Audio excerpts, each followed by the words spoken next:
नमस्कार। आज हम जिनकी कहानी में थोड़ी गहराई से उतर रहे हैं उन्हें धरती आबा कहा गया। जी हाँ। मतलब धरती का पिता बिरसा मुंडा। जी। हमारे पास उनके जीवन पर आधारित एक स्क्रिप्ट है, तो आज की इस चर्चा में हम इसी स्क्रिप्ट से उनके जीवन के जरूरी पहलू, उनका जो मशहूर उलगुलान था और उनकी विरासत, उसको समझने की कोशिश करेंगे। बिल्कुल। बिरसा मुंडा का नाम आदिवासी अधिकारों और हमारे स्वतंत्रता संग्राम के इतिहास में बहुत बड़ा है। सिर्फ 25 साल जिए, लेकिन उनका असर आज तक महसूस होता है। तो कहानी शुरू होती है 15 नवंबर 1875, है ना, झारखंड का उलिहातू गांव। स्क्रिप्ट कहती है कि बचपन गरीबी और अन्याय देखते हुए बीता। तो इसका उन पर क्या असर हुआ होगा? बिल्कुल, देखिए, शुरुआती जो अनुभव होते हैं ना, वो ही अक्सर दिशा तय करते हैं। मुंडा जनजाति में जन्मे थे बिरसा, और उन्होंने बहुत छोटी उम्र में ही ये देख लिया था, ये समझ लिया था कि उनकी जमीनें, उनकी पहचान कैसे बाहरी ताकतों के हाथों में जा रही हैं। बाहरी ताकतें मतलब अंग्रेज और जमींदार? हाँ, मुख्यतः वही। और ये सिर्फ कोई पैसे वैसे का मामला नहीं था, ये उनके वजूद का, उनके अस्तित्व का सवाल बन गया था। फिर स्क्रिप्ट में जिक्र है कि वो मिशनरी स्कूल गए, वहाँ अंग्रेजी भी सीखी। तो क्या ये शिक्षा उनके लिए एक तरह से दोधारी तलवार जैसी साबित हुई? हाँ, कह सकते हैं। एक तरफ तो दुनिया देखने का, समझने का नजरिया मिला जी। लेकिन दूसरी तरफ अपनी जड़ों से कटने का खतरा भी था। और सबसे बड़ी बात, ये जो शोषण चल रहा था वो और ज्यादा साफ साफ दिखने लगा। अच्छा, मतलब शिक्षा ने आंखें खोली, लेकिन साथ ही ये अन्याय और ज्यादा चुभने लगा। बिल्कुल। उन्होंने महसूस किया कि ये ताकतें सिर्फ जमीन नहीं छीन रही, बल्कि पूरी जो आदिवासी जीवन शैली है, उनकी संस्कृति है, उसे ही एक तरह से खत्म करने पर तुली हैं। और यहीं से आप कह सकती हैं, सिर्फ जागरूकता नहीं बल्कि विद्रोह की पहली चिंगारी भड़की। और इसी चिंगारी ने फिर उलगुलान की आग जलाई, जिसे महान विद्रोह कहते हैं। जी। 1890 के दशक में उन्होंने आदिवासियों को एकजुट करना शुरू किया। स्क्रिप्ट के हिसाब से इस उलगुलान का असल मकसद क्या था? क्या ये बस अंग्रेजों के खिलाफ एक गुस्सा था या कुछ और? नहीं, ये उससे कहीं ज्यादा गहरा था। गुस्सा तो था, बिल्कुल था, लेकिन उलगुलान के लक्ष्य कई थे। एक तो जो जमीनें छिन गई थीं, उन्हें वापस पाना।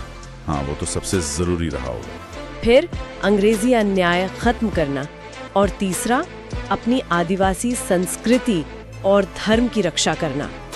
दिलचस्प बात यह है कि बिरसा ने सिर्फ राजनीतिक या आर्थिक लड़ाई नहीं रहने दिया। तो फिर उन्होंने इसे जमीन के साथ आदिवासी के जो आध्यात्मिक रिश्ते हैं, उसको फिर से जोड़ने की लड़ाई बना दिया। और शायद इसीलिए हजारों लोग इतनी गहराई से उनसे जुड़ गए। अच्छा, और शायद इसीलिए लोग उन्हें धरती आबा कहने लगे, क्योंकि वो सिर्फ राजनीतिक नेता नहीं थे। बिल्कुल। स्क्रिप्ट भी बताती है कि उन्होंने सामाजिक सुधारों पर भी बहुत जोर दिया, जैसे शराबबंदी, अंधविश्वास मिटाना, आपस में एकता बनाना। तो ये पहलू उनके नेतृत्व के लिए कितना महत्वपूर्ण था? अरे बहुत ज्यादा। धरती आबा का जो खिताब है, वो सिर्फ सम्मान नहीं था, वो उनके आध्यात्मिक और सामाजिक नेतृत्व की एक तरह से स्वीकृति थी।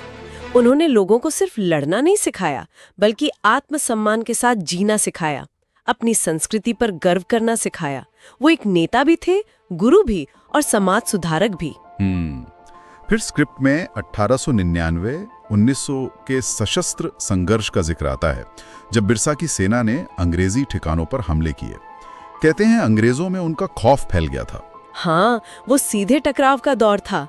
संसाधन बहुत कम थे उनके पास, लेकिन उनके हौसले और उनकी रणनीति ने इतनी बड़ी ब्रिटिश हुकूमत को सीधी चुनौती दे दी थी। ये दिखाता है कि जज्बा हो तो कुछ भी मुमकिन है। बिल्कुल। ये दिखाता है कि जब लोगों में अपनी पहचान, अपनी जमीन बचाने का जज्बा होता है, तो वो कितनी बड़ी ताकत बन सकते हैं। भले ये संघर्ष लंबा नहीं चला, पर इसका जो संदेश था वो बहुत बड़ा था। लेकिन अंत दुखद रहा। स्क्रिप्ट बताती है कि 3 फरवरी 1900 को उन्हें पकड़ लिया गया। हाँ, पकड़ लिया गया।